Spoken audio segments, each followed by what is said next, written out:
How you feeling? I'm feeling terrific. Happy Saturday. How's the knee? We got a lot to catch up on. We had a lot going on. Yeah. Usually I make a little list. I put some bullet notes down. I didn't even need to today. I'm overflowing with information. Well, in that case, I'm going to sit back and listen. So now I'm coming to you from the porch. Yeah. I just had a car drive by. I'm hoping that's not too loud, but also the computer is further away from me than usual. And unless it's really quiet, I might have an issue hearing you. But I might do all the talking today. I don't know. I got a lot of stuff. Yeah. So I have one little thing to tell you that's kind of cute or kind of nice. Extreme opened up for Cheap Trick yesterday. You see some of the video on Facebook this morning. So this was either last night or 2 nights ago, but the Rolling Hills Casino, Northern California. And I saw Eddie Trunk posted like the full video of Decadence Dance. Yeah. It was awesome. And I was reading some comments. Not that people I know were in the same kind of thread saying I was there, and when they did More Than Words, it was amazing. And so they're officially on tour. I guess that was their first gig in over 2 years. I know that's awesome, isn't it? It's amazing. I'm going to see them on Labor Day weekend, Saturday, September 3rd, at the Hampton Beach Casino Ballroom, one of my favorite venues. Lynn and I and our dear friends Dave and Pam were taken. It's going to be a lot of fun. So are you? I haven't seen the tour dates. Are you catching them on this tour? I haven't checked all the dates, no, but I will, because I wasn't even thinking it was like a regular tour thing. I just thought it was just a show. But of course, you don't have to do much. You just have to wait for your phone to ring. That's all you got to wait for. So it's September 3rd. So my son's Josh's birthday, September 3rd. Is that right? And Eric is in September 26th. So every year, because we're both in the same month, Labor Day weekend, we'd have a party for the kids. And one of my local farmers would bring over a little donkey, and the kids would ride on the donkeys and stuff. Oh, I love it. So this one guy, Jim Picard, which you know Jim. I like Jim Picard. What a good man. Jim was there, and he heard my father and my uncle talking. He says, "Hey, Tony, are they speaking Portuguese?" I said, "Yeah." I says, "We're all Portuguese." He goes, "Oh, I didn't know that." He goes, "Oh, I speak Portuguese." So he walks over towards them, right? He was a truck driver, so he used to go to all these all those factories where Portuguese people worked at. So, hold on, he's walking up to who to talk to them? My father and my uncle. I'm assuming Jim doesn't speak Portuguese. He spoke Portuguese swearing. You know what I mean? So he goes up and he starts talking to him with all this nasty language. And they're looking at him, and then my father looked at me and says, "Hey, what's he doing over here?" Who's this guy? And he says, "Well, all he's doing is swearing at us." I said, "Well, he thinks he speaks Portuguese, but he doesn't." So I said, "Jim, everything that you said was Portuguese. Unfortunately, it's all swearing. It's all bad words." He goes, "Oh, no." And he actually turned red. He didn't know? He apologized. He'd go to these things. These guys would say to him, the guys in the shipping and receiving, and say, "Hey," they call him all these stupid names. So he learned all those names, and he came back. It was so funny. That is funny. He had no idea, huh? No, my father, the whole time that I knew my father, I never heard him use a bad word once. He was just one of those guys that was, straight up shooter. It was funny. That's a good. Jim was always like quick guy with a good joke and a cutting sense of humor to everything. To think he did that and didn't know it is even funnier. Yeah, he felt so bad about it afterwards. He says, "Oh, don't worry about it. It's okay." That's funny. Here we are, June 18th. So yesterday was Friday. 2 weeks ago yesterday started a big week for me. June 3rd was 2 weeks ago. Lynn and I went, this is my early birthday gifts because that's not till October, but Friday, June 3rd, we went to the Hanover Theater in Worcester and saw Ringo Starr and his all-star band. Yeah, we talked about that. That's good. Wow, was that a lot of fun. Yeah. He has a different group of people he travels with, and they play all of their band's music also. It was quite the show. It was very visual. I mean, the graphics behind the screen and the lighting. And Ringo's unbelievable. He's 82 years old. He's jumping around in sweatpants and playing the drums. He's coming down front and he's singing. And Greg Bissonette is his drummer. So he has another. Of course, Ringo's got the drum riser, like the big one with his Ludwig kit up there, and Greg Bissonette's down to the side with a he's playing everything. And who was in this band? So Steve Lukather is usually always in his band from Toto. So they did Toe the Line and Africa. And the band did everything so well. Edgar Winter was on keyboards. So they did Frankenstein. I mean, it was unreal. Hamish Stewart, I think, from the Average White Band. So pick up the pieces. And then Colin Hay from Men at Work, which to me was such a weird mix. But actually doing all these Men at Work tunes and Land Down Under, and that guy sounds exactly like he did in 1982. It was so fun. Small little theater, beautiful. So this, you may not know this, the Ringo is actually related to Joe Walsh. I think. Well, you know what? Phone call, but not taking it. I knew that and I forgot it. How was he related? They married. Yeah, I think Joe Walsh was his brother-in-law or something. So yeah. You know, Joe used to drink a lot. I mean, he was like, one time I saw a video of what's his name, Paul Rogers, the guy from the singer from Bad Company and the Firm. Yeah. Yeah, there's a couple of great guitar players, and one of them was Nuno, and Joe Walsh was one of them. I forget the other guitar players now, but it was like an awesome show in Spain. And then, you know, Joe was drunk, so he kind of fell backwards and fell on the floor, and he's leaning up against his amplifier. And Nuno was trying to, you know, bring him up, you know, to help him up, but he didn't want to. He's just sitting there playing like crazy. But because of Ringo, that's when Joe stopped drinking, because Joe said he was all done with music, and Ringo said, "No, you got to do this." You know, he told the story one time. I watched him on video, and Ringo was the one that had a lot to do with him coming back. Awesome. And then he did an album called in a log or something. I forget what it was. Joe Walsh's album. Yeah, and Ringo had a lot to do with that, putting it, you know, help him. I don't know. I mean, I know the classic hits and Walsh and his history, but I don't really know Joe Walsh's stuff. Yeah. Like a fan. Oh. I just saw so Extreme played last night. They must be on tour, but in the middle of this, in July, there are 3 nights. The Joe Perry Project is going out for 3 nights, and Gary Sharon is on vocals. Wow. Friday, Saturday, Sunday in July. And awesome. I sent it to my buddy Joe, like, what do you think of this? I don't really know the Joe Perry Project. Apparently it's much more blues rock based than Aerosmith, or almost early Aerosmith, which I love. But I didn't know who plays in his band, who sings for him. I didn't think that Steven Tyler did, but Joe said, well, he's got to get someone because Tyler's in rehab. So in '73, Aerosmith played at Marlboro High School. Marlboro High School. Yeah, and I was at the show. It was freaking awesome. Think about that. 73, 83, 93, 03, 13. That's 49 years ago. And then 2 weeks later, I saw him at the Northborough racetrack or something, or Westboro.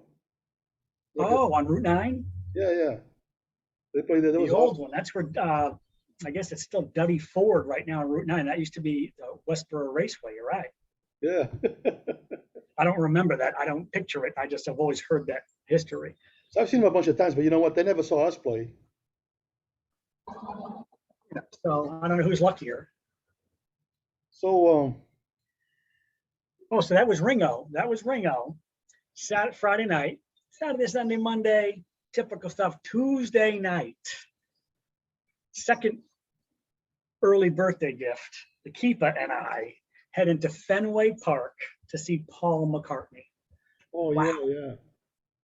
And I'll tell you what even made it more special. She ended up with she's on some Paul McCartney email list. I don't know, but she got tickets. And then she was offered like this, let's call it like a VIP rooftop party before the concert at Fenway. So she gets those too. And I'm like, oh my gosh. So we head in. Oh, this is the more I'm thinking about telling this, the better the story gets. My dear friend Cliff and his buddy Steve, huge Beatles guy.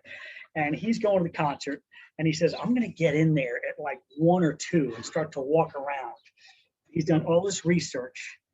And he's like, Paul usually arrives between 3 and 4, and he's very gracious. Windows open, waving to the crowd. He goes, I need to see that. I've never seen it. I'm like, well, that's cool. We get down there and park because we have to enter this special gate at like 4 o'clock for this party. So we're walking around Fenway Park, not a big walk. And there's only a couple spots where a garage would allow a car to come in. And we're coming up Lansdowne Street with all the old clubs and the House of Blues, and up towards the Cask and Flagon is going to be in our right. And there's a lot of lined up people on the sidewalk, and we got some blockade in the street so we can't. And I'm literally, there's hundreds and hundreds of people. And I'm looking around going, Cliff's got to be here somewhere. Or maybe Lynn said that. And I look in front of me, and Cliff's directly in front of me on the rail. So I just poke him like, hey. And so he's like, he's such a strategic thinking person. So we're talking about this. He's got his cameras up and ready on video. And across the street, there's a bunch of Fenway employees in front of this garage. And he goes, did you see they just got more serious? And I'm like, wow, he's on this. And literally a couple of minutes later, they run the roadblocks across. A couple of cars come up.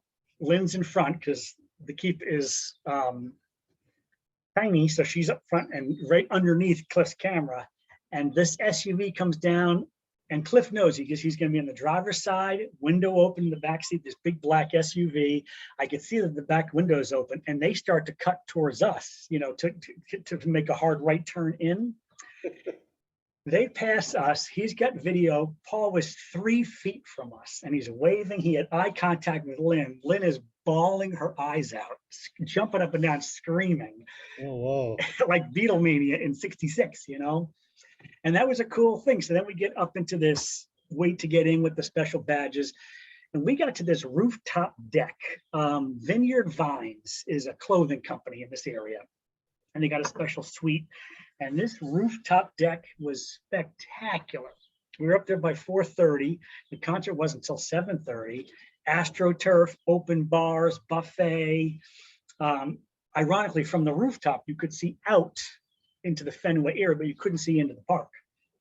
And we just had the greatest time. We met the coolest people. We met a couple named Ron and Christine from Kansas City, had flown all the way in for the concert, and they'd seen him before. And we just met some really cool people and had a great time there. And it really, we had no stress like getting in. We had a couple drinks over a few hours, beautiful sunny day. It just added so much to the pulse of the day. And then we got down to our seats. It was unbelievable how many people they squeeze into Fenway. I mean, the infield was all blocked off. And then right at the back of second base, they got white sheeting on the field. Thousands of seats, and the huge stage is pushed all the way back to like the center field fence, and big video monitors on the side. And kind of getting dusk. It's not getting dark. And there were all these posters around the park talking about, we have a surprise for Paul today to welcome him back to Fenway Park. There's going to be a poster under your seat, follow the directions. Like, this is so cool. So it was going to happen after the third song. And he just, like, a lot of these bands are big into the celebration, pomp and circumstance, and crazy lighting. And he just walks out with a suit jacket or a denim jacket on and looks around and waves to everybody, nothing big. And all of a sudden they just go into Love Me Do, like, oh my God. And, you know, and the sound was incredible. And I don't have the set list in front of me. Their second song was Junior's Farm from Wings. And, you know, it was amazing. He sounds incredible. And after the third song, you've got these leaders in front of each of the things. We all hold up these, it was all colored, and you flip them over. And from his perspective, the entire 32,000 seat audience all goes from people to just red, white, and blue. And it spelled out, "We love you, Paul." And then you flipped it over for a different message, and it was spectacular. Oh. We actually saved some of those things. Ton of fun. And he sounds incredible. Yeah, I like Paul. And the band was amazing. And then they really let the pyrotechnics fly towards the end of the set. He went about 2 hours and 15 minutes. Wow. Took a 3 to 5 minute rest and came back for a 4-song encore. They played 2 hours and 35 minutes. So it's more than And it's more than somewhere towards twice. the end, he breaks into Live and Let Die Oh yeah. by Wings. And that's when, I mean, the pyro, it was insane. Um, Kind of fun, great concert. Today, the No Hissy Fit Zone will wish Paul McCartney, Sir Paul, today is his 80th birthday. Wow. So happy birthday to Paul McCartney. Happy birthday, Paul. Son, he was up there more than twice as long as Ringo was. Right? Ringo went, About an hour. He only does an hour. no, we saw it was more, it was closer to two. Two, it was almost two and no intermissions, but at one point he walks off stage and he was gone for like 15 minutes. And I thought, well, he's probably back there on some couch and relaxing and maybe inhaling some oxygen. So you know what But this at the last song, Ringo came out and they did I Get By With a Little Help from My Friends, which was beautiful. And it's a small venue, so the whole thing felt like a party and you're just at his house. And so that's a great song. And as everyone's clapping like this along, he's not just clapping, he's clapping over his head, but he's doing jumping jacks. He's 82 years, it's unbelievable, you know, and then he runs off stage, you know, thank you, I love you, peace and love. And then the band, I don't know, they just merged into Give Peace a Chance by Lennon, and he runs back out and the whole place is singing. All we were saying is Give Peace a Chance, and between the chorus, Ringo yells, thank you, John. I got like a little like choked up. It was unbelievable. It was spectacular. Oh. So you know what this whole thing tells me? Because you're a fairly new Beatles fan. Yes, I am. And the Keepers already got you a concert for Ringo and for Paul. Because she's trying to be you. She's trying to get you to be a keeper. That's not a decision I can make. I work hard every day, but that's her decision to make. Yeah, no, but she wants you to be a keeper. She's a keeper for sure, but she wants you to be a keeper. Right. She's trying to keep you. So she's a keeper. That means that's my decision. For me being one, that's up to her. Oh, God bless her. Hope she makes a good call. Wow. That was Ringo and Paul within 4 days of each other. And then to cap off my week, that was Tuesday night. Thursday morning, I went in and had my knee surgery. We've been talking about this for a while, but I had my knee replacement. Whew. So that's what I was going to ask you. So it's not they didn't go in there and fix something inside. Did they actually replace the knee joint or whatever? Yeah, so this is actually joint replacement. They kind of take out all the, there wasn't much left, quite honestly, but, and they put a new joint in, you know, so I suppose I'll be setting off airport metal detectors, but there's they slice, you know, 12 inches right up the top of the knee. So did you go over and say, doctor, I have a need for a knee? Give me the news. But truthfully, so now I'm like 10 days out, but even early on, it was first of all, day surgery. I was home that night. I really wanted to get home that night. I didn't want to stay over. And the day before, they call you to confirm, and everybody had confirmed, you're first, you're going to be first, and which means you'll be home that day. I met the surgeon the week before. Yeah, I can confirm you're first. Things change, schedules change. They call me, you're second. And I'm like, oh, yeah. So now I'm just trying to get my mind around the idea that, all right, if I got to stay the night, I'll stay the night, whatever. But I did really well in recovery. And then you got a physical therapist here. You got to pass certain tests to be released, like how to walk with the walker and how to do stairs with the crutch and all that stuff. But I was surprised. I was a lot less immobile than I expected to be. Not that I'm doing a lot, but you're moving day one. I'm walking with the walker. I walked out of the hospital with a walker. I checked in at 7 a.m. I checked out at 7, just after 7 that night. So just over 12 hours in there. And, you know, you're on the heavy medication, the heavy drugs. I'm doing oxys the first day you kind of hate the idea, but these were designed for a purpose, which is pain killing for surgeries. And I'm very close to the, you know, opioid epidemic. And it's, you know, it hits so many of us so close, but I'm also not a hero. You got to stay ahead of the pain. So I did them all day Friday, all day. I did as prescribed Friday. And then Saturday, I started to kind of distance the time between, like, not every 4 hours, I'm going to go 6 hours. I just want to get off these things. And then Sunday morning, I took 2 first thing because it had been 12 hours. And I thought, that's it, I'm done. So I flushed the rest of those, thankfully. And I was able to manage the discomfort with Tylenol and ibuprofen after 3 days. How do you feel And now? I mean, I was surprisingly in a lot less pain or discomfort than I expected to be. I wasn't prepared for the swelling and the bruising. But then I'm spending a lot of time with my leg elevated and ice on the knee, and kind of all day, every day. I sleep that way. And other than this, after this, I'm going to go lay down on the couch. I remember the joke that first came around after, 3 months into quarantine. Someone said, "I finished Netflix." I feel like that person.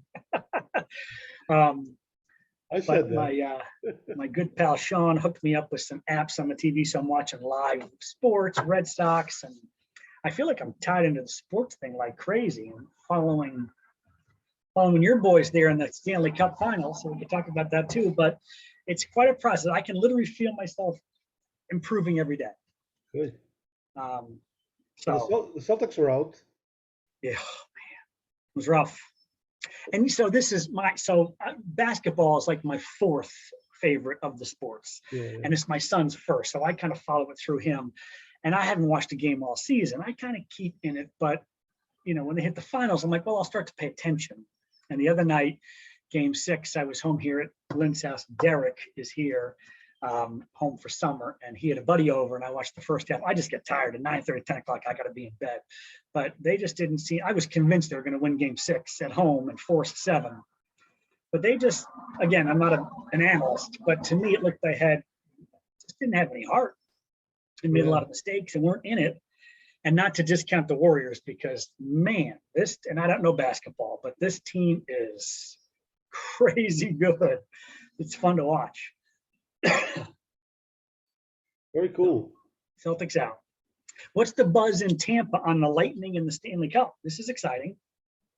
Well, I mean, they played one game and they lost the first game. Avalanche is Colorado I Avalanche. watched that whole game Yeah. and did not watch the overtime. So Although I yeah, was not surprised. I was not surprised to find out the Avalanche just seemed to me like they dominated the whole game. It was amazing. yeah, They're a like tough team. first period it was like 3-1 or something. Yeah. Then the Lightning came back and But got the hockey's loss. right. Hockey's funny like that. I mean, I think they dominated the first period, and the Avalanche did. It seemed like Tampa was kind of standing around on their skates, and they're 3-1. And then, like in 48 seconds, Tampa scores 2 goals to tie it. I won't call them fluky, but I don't know. They just seem to be outplayed. So tonight, game 2 tonight, right? Yeah. So this is kind of awkward. I don't know if I've ever told you about the hockey team in Naples, Florida. There's a group of people there with leprosy. Oh no. They decided to put together something to do. So they had a hockey team. So the first game they had to stop within the first 5 minutes. They had to stop the game. It was a face-off on the ice.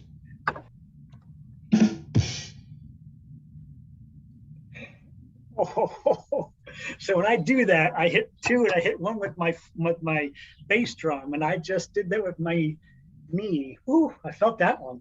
So they decided to do something that wasn't as dangerous. So they figured they'd go play cards. Immediately, one guy threw his hand on a table.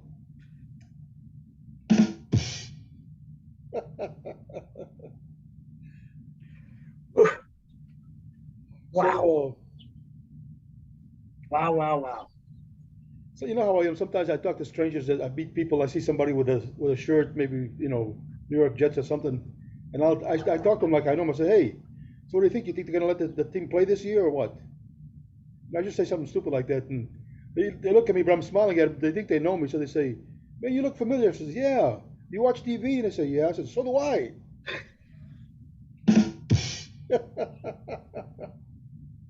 That just happened to me the other day. The guy was like, what the heck? Do you watch TV? Because now they're thinking like, oh, I'm supposed to know this guy. So now they got a little Yeah. pressure. They got a little pressure going on. I said, well, yeah, do you watch TV? And I said, yeah. They're thinking, right? I said, so do I. Oh, I I gotta tell you woke up something this about, morning with this thought, and I was actually going to do a Facebook Live about this, which I've never done before. And I thought, well, we're doing a podcast. I'll just share it here. Some of the lessons I'm learning from being immobile, fascinating. And one of them, I'm certainly learning how to just like relax and kind of do nothing and rest. how to chill, yeah. not easy for me, but I'm learning it, and there's something cool in there. But the other one, more powerful, is the need to ask for help. Oh yeah. And I'm really struck by, I won't say everybody, but me, like we run around in our lives and we're trying to present this like I got everything together. And I'm not sure where this pressure comes from in our culture that we got to run around like this, but I've always been aware that it's not easy for me to ask for help. And we've done a ton of gardening at the house, thanks to the keeper, as a matter of fact. And there's a lot of stuff that needs a lot of watering, which is not happening. And I reached out to dear friends of ours, Tom and Janice, and asked her, I said, hey, would your daughter be interested in a job, like going to the house to water? And she's like, you don't have to pay for watering. We'll just make sure that happens. And I got thinking about it afterwards because it was interesting for me. It was easier to ask for that help because I made it into a job and I'm going to pay her to do this. Isn't that interesting? And she probably unknowingly blessed me by having me have to realize, like, wow, this is interesting to just ask for help. So yesterday was this crazy day. I was wanting to get to the supermarket to pick up a few things. The keeper's out of town until time. So I'm on my own, doing good. And I wasn't sure if I really needed this stuff at the grocery store or just kind of wanted to have a little get out of the house adventure for an hour. And so I made a little shopping list. Looking at my list, I didn't need any of this stuff. I was just looking to kind of, let's change this up for an hour. And I called an Uber. In fact, I was sitting right here and I called an Uber, and it's just like waiting to connect me to a driver for 15 minutes. I'm like, I'm not in the middle of nowhere. I'm really right in the middle of Metro West, Route 9, from Framingham to Westboro, right in here. And I backed out of Uber. I did it a second time. 18 minutes later, somebody finally comes to pick me up. And it's a $12 Uber ride over to the Stop and Shop. Next town over, I go in, I got my walker, I got to collapse the walker, I got to put that in the shopping cart. I go get my literally 4 things, right? So my phone is also old and needs to be replaced. And so it doesn't hold the charge really well. And I thought, well, I'm fully charged, I'm gonna be fine. But I was on a phone call all the way there. I'm doing my shopping, I'm moving pretty slow. So, but it's also all exercise and good blood flow. And I get out of the store and I go out to the curb to call an Uber, and same thing. And I'm like, oh God. And then Uber sends me a text message saying, we have no drivers available, try again soon. And they shut off my request. I'm like, I didn't know they could do that. So I do it a second time and they do it again. And then I look at my phone and I have 5% power. And I'm like, wow, this is interesting. So I thought, well, Ubers are like the new taxi service. And so there still must be a taxi company out there, right?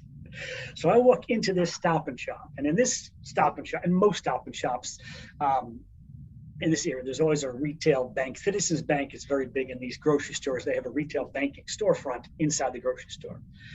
And so I walk by there to ask a question, and there's a lovely woman who sees me having some eye contact. She's like, can I help you? And I said, can I ask you a non-banking question?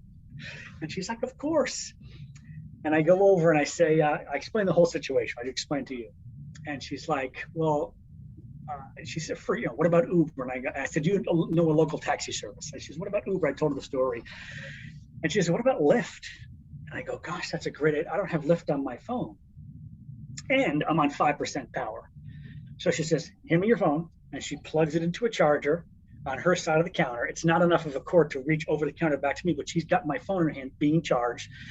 And she basically, through my prompting, goes to the Lyft, goes to the thing, we download Lyft, it comes up.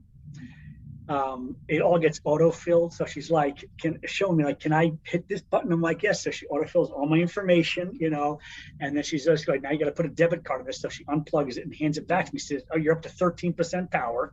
I put my debit card in, I activate Lyft. There must be no drivers because I spent $12 getting to this store, and Lyft wanted to charge me $57 to get back, same distance. Oh. And I'm like, supply and demand. I go, well, that's ridiculous. And I kind of said, let me figure something out. So And she was like, "You're gonna be all right." I got it, no worries. And I went over to sit down at this chair inside the grocery store, and I go into my phone and I just searched by the town, Westboro, and a few people came up. And here's this guy who I haven't talked to in, I was going to say 3 years. I bet it's 5. And I knew him from a BNI chapter. I was the director for a chapter he was a member in. He's in the insurance world. We had a nice friendship, networking relationship back in the day. I call him up. He answers on one ring. He's like, "What's up?" And I go, "I'm glad to know I'm still in your phone." And his office is across the street from the Stop and Shop. I go, "Are you at your office?" He goes, "No, I don't work. I'm home office on Fridays." But he lives in the same town. I said, "Patrick, I got a favor to ask. I'm stranded." And I said, "I had knee surgery. I got a walker with me. I got no power on my phone. Uber's blowing me off. Is there any way," talking about asking, "is there any way you can come pick me up and bring me back to, 15, not even 15 minutes?" He goes, "I'll be there in 5 minutes." I haven't talked to this guy in 5 years. And I'm like, so I go back to the counter at the Citizens Bank and I say to Sarah, "I'm all set and I'm grabbing your business card because you're a good person." And I like to collect business cards of good people. You saved my life. Thank you so much. And I went outside and Patrick shows up. He jumps out of his car. He opens the trunk. The groceries go in. The walker goes in. 15 minutes later, I'm right here on this porch. And I'm just like, but it's funny how outside of that comfort zone it is for me to have to ask for help and say to somebody, "I need you. I can't do this on my own. I need help." I think Powerful lesson. I think that generally people like to help if they can. I mean, so we don't ask because we don't want to impose on anybody, but they don't mind helping if you ask them. If you reverse the roles, like if anybody called me and I said I would say the same thing. I'd be there in 5 minutes too. Yes. So what is it about what's the opposite? Like you said, we don't want to inconvenience them, or is it deeper than that? Like we don't want to have to admit to society that we need help. We don't have it all together. I need other people.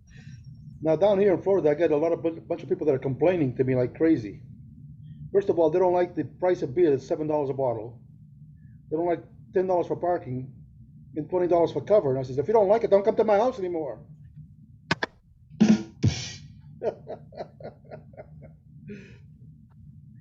I remember that one from episode 18, but that's a good one. We have to revisit that joke every once in a while. Speaking of episodes, this is number 30.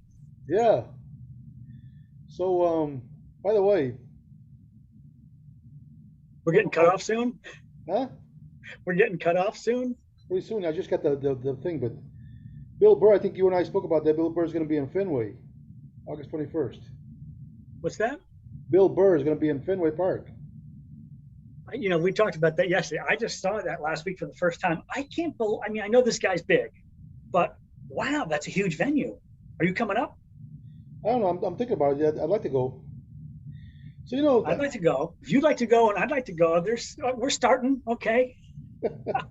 So, remember years ago we had to have to register for the draft?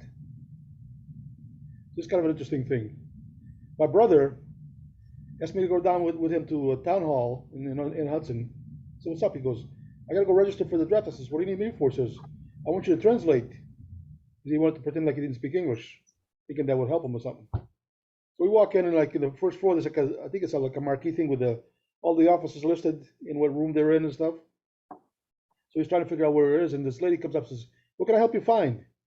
He goes, "I need to register for the draft." She goes, "Oh, that's up on third floor, room 308 or whatever." He says, "I'm heading up that way. I'll show you where it is." So they're going up the stairs, and he's talking to her all the way up 3 stairs of floor, three floors of stairs. And they're both talking, a nice conversation. I'm just following him behind.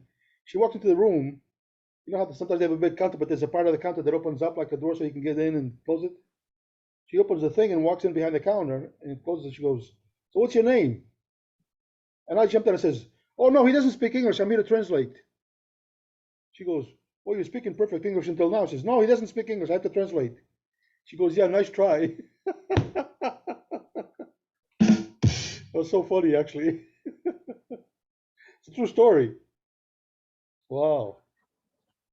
Nice try. I don't know how much more I can tell you. But my son Josh, I was talking to him the other day, the one who lives in Norway.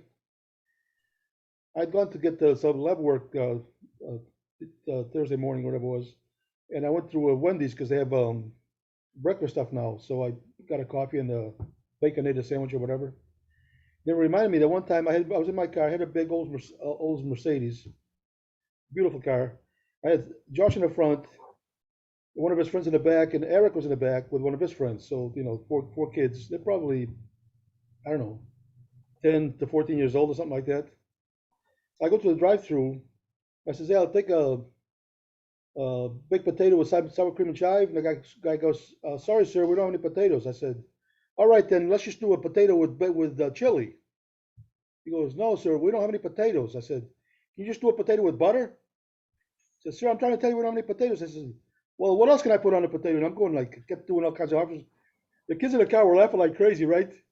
So the back door of the Wendy's opens up, and the guy comes running towards the car. "Sir, I'm trying to tell you we don't have any potatoes." I said, "Why didn't you say so?" And I was asking Josh if he remembered that. He goes, "Dad, I can never forget that. That was so funny." The Wow. boys must have not only loved it, but they remember it 30 years later. Oh Right? yeah, it's pretty cool. Didn't he say that was the funniest thing ever? He It's one of the stuff we remember. thought it was funny, yeah. Well, I got a feeling Zoom's going to wrap this up on us pretty soon. Yeah, they're not really letting us do our thing, man, anymore. It's like, They've redirected us into a more efficient, more powerful, more impactful podcast. So we thank them. it usually says 40 minutes, but we're almost at 45 and we're still letting us talk, so that's probably good. Maybe they're scared that we might just, Probably good. they probably think that we're gonna go to someplace else if they don't let us do it at least 45 minutes. Mm. They need us more than we need them. Right? So I was with Jason yesterday. He How was is Jason? good. He was asking, he just bought a house, so he's asking, how the podcast is going. I said, "Oh, good." He goes, "Man, I'd like to do that again." I says, "Yeah, but we can't do it like what you did last time where you're on the phone and Mike can't hear you, or you can't hear Mike. So I'd have to put you on the Zoom thing so we could all talk. And there's no swearing, remember?" He goes, "Yeah, I know." And there's no swearing, remember? Right. So he says, "Well, I don't swear that much." He swear a lot. So, but when you're talking to real estate uh, prospects and clients, do you swear with them? He goes, "No." I says, "So you can go without swearing if you want to, right?" He goes, "Yes." So on the podcast, there's no swearing on ours anyway. It's lazy behavior. It's all it is. Yeah, says if you want to do swearing on a podcast with swearing, do your own. Then I'll call you up and I'll swear on yours. He should do an only swearing podcast. We'll call up and not swear. Not Like, swear, what are you yeah. doing? You're messing me up. I got to edit all that out. I got to edit in swear words. That's not right. Less than 1 minute. It says, yeah, less than 1 minute. I'm going to go put some ice on my knee. So you can't drive, right? No.